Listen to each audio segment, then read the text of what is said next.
Hi tick talk friends, కొత్తగా hotel open చేసాము. అక్కడ పైన కనిపిస్తున్నది కదా, కొత్తగా హోటల్ ఓపెన్ చేసాము.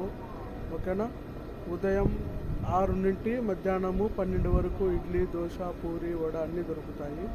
మధ్యాహ్నము 12 నుండి సాయంకాలం 4 వరకు చికెన్ బిర్యానీ, వైట్ రైస్, పప్పు, రసము, చికెన్ కర్రీ అన్నీ దొరుకుతాయి. ఓకేనా. ఇక్కడే జహరా తైమా దగ్గర. ఓకేనా. కొత్త మందక అమెరికన్ స్కూల్ ఉంది కదా, దానికి ఎదురుగానే ఆపోజిట్ కాలేజ్ ఉంది కదా, దానికి ఎదురుగానే. ఓకేనా. అది గురించి చూపిస్తాం మొత్తం అంతా వీడియో. ఇక్కడ ఎట్లా రావాలనో ఇక్కడ ఉండేది గురించి చూపిస్తాం. ఓకేనా. ఓకే ఫ్రెండ్స్, చూపిస్తాను చూడండి. ఓకేనా. ఇదిగో చూడండి, ఇట్లా సన్నాయి వెళ్ళే రూట్లో ఇక్కడ దవార్ వస్తుంది తైమా దగ్గర. ఓకేనా. ఆ దవార్ అటు సైడ్ ఉంది. ఇదిగో ఇలానే ఎదురుగా చూడండి, దవార్ సైడ్కి ఎదురుగానే అమెరికా